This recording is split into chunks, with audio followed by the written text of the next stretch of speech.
마태복음 10장. 그 기도는 곧 응답되었다.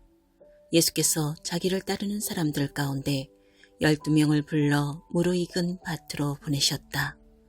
그분은 그들에게 악한 귀신을 쫓아내는 능력과 상한 심령들을 자상하게 돌보는 능력을 주셨다.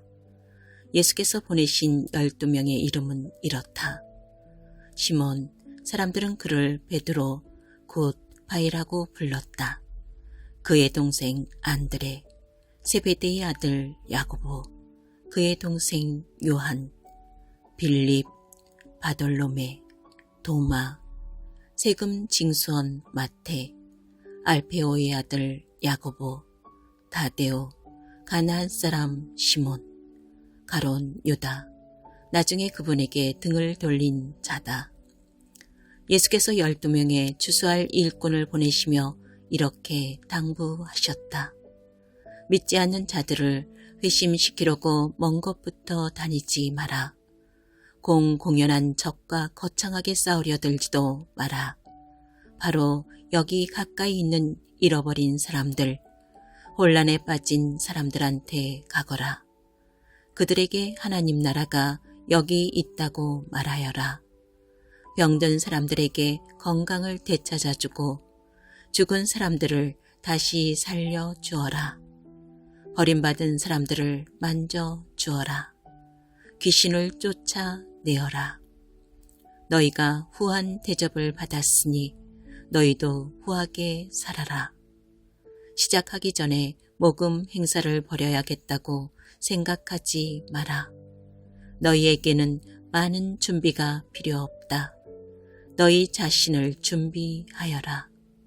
하루 세끼 먹을 것만 있어도 너희는 이 일을 계속할 수 있다. 짐을 가볍게 하고 다녀라. 어떤 성읍이나 마을에 들어가거든 굳이 고급 여관에 묵지 마라. 수수한 사람들이 사는 적당한 곳을 찾아가 떠날 때까지 그곳으로 만족하여라. 문을 두드릴 때는 정중히 인사하여라. 그들이 너희를 맞아 들이거든 예의 바르게 이야기를 나누어라. 너희를 맞아들이지 않거든 조용히 떠나라. 소란 피울 것 없다. 무시해버리고 너희의 길을 가면 된다. 심판날에 그들은 틀림없이 크게 후회하겠지만 그것은 지금 너희가 신경 쓸 일이 아니다. 늘 정신을 바짝 차려라. 내가 너희에게 맡기는 일은 위험한 일이다. 너희는 이리떼 속을 달려가는 양과 같으니 너희에게 시선이 쏠리지 않게 하여라. 뱀처럼 영리하고 비둘기처럼 순수하여라. 세상을 몰라서는 안 된다.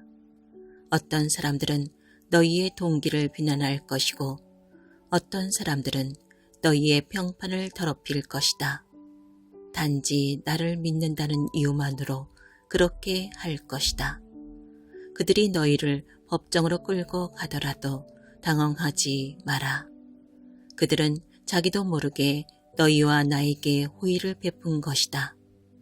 너희에게 천국 소식을 전할 무대를 만들어준 것이다. 그때 무엇을 말할지 어떻게 말할지 걱정하지 마라. 꼭 맞는 말이 떠오를 것이다. 너희 아버지의 영이 필요한 말을 주실 것이다.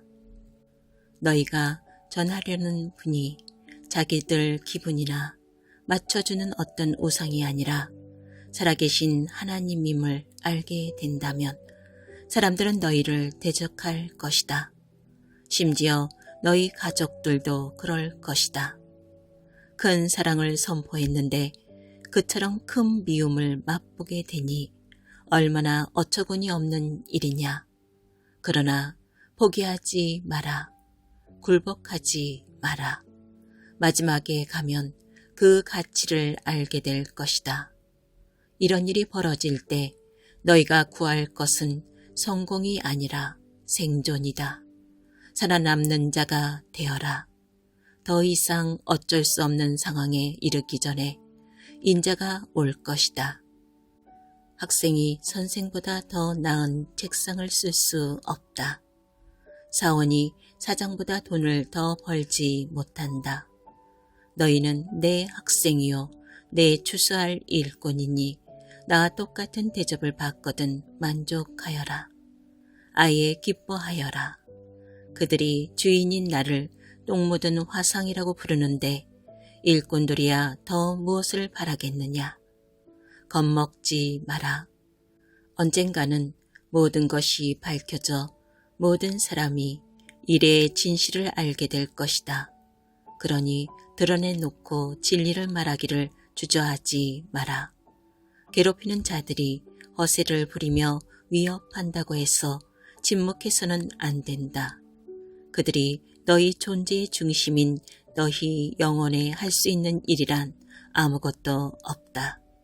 너희는 너희 삶 전체, 몸과 영혼을 그 손에 붙잡고 계시는 하나님만 두려워하면 된다. 애완용 카나리아의 값이 얼마더냐? 푼돈이 아니냐? 그러나 하나님은 그 새에게 일어나는 일을 너희가 신경 쓰는 것보다 더 신경 쓰신다. 그분께서 너희에게는 더 정성을 쏟으신다.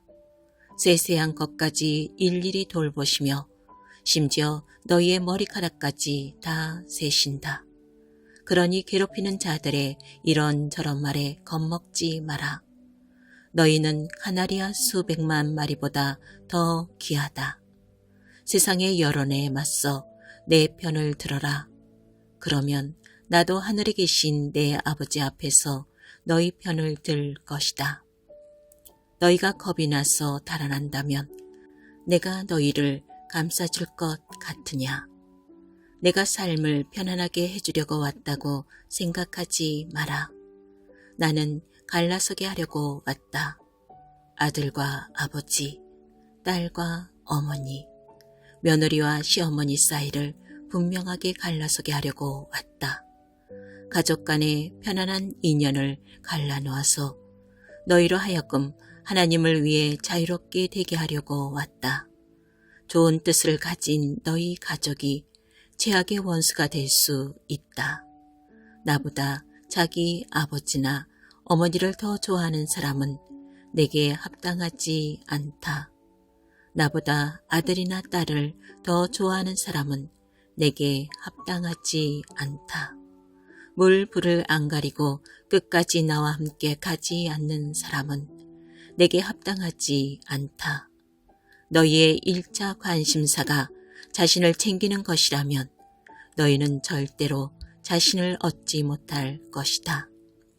그러나 너희 자신을 잊어버리고 나를 바라보면 너희 자신과 나 둘 모두를 얻을 것이다. 이 추수하는 일에 우리는 긴밀히 얽혀 있다. 누구든지 너희가 하는 일을 받아들이는 사람은 너희를 보낸 나를 받아들이는 것이다. 누구든지 내가 하는 일을 받아들이는 사람은 나를 보내신 내 아버지를 받아들이는 것이다. 하나님의 심부름꾼을 받아들이는 것은 하나님의 심부름꾼이 되는 것이나 마찬가지다. 누군가의 도움을 받아들이는 것은 누군가에게 도움을 베푸는 것이나 다름없다. 내가 너희를 부른 일은 큰 일이지만 주눅들 것 없다. 작게 시작하는 것이 최선의 방법이다. 이를테면 목마른 사람에게 냉수 한 잔을 주어라. 베풀거나 받는 지극히 작은 일로 너희는 참된 제자가 된다. 너희는 단 하나도 잃지 않을 것이다.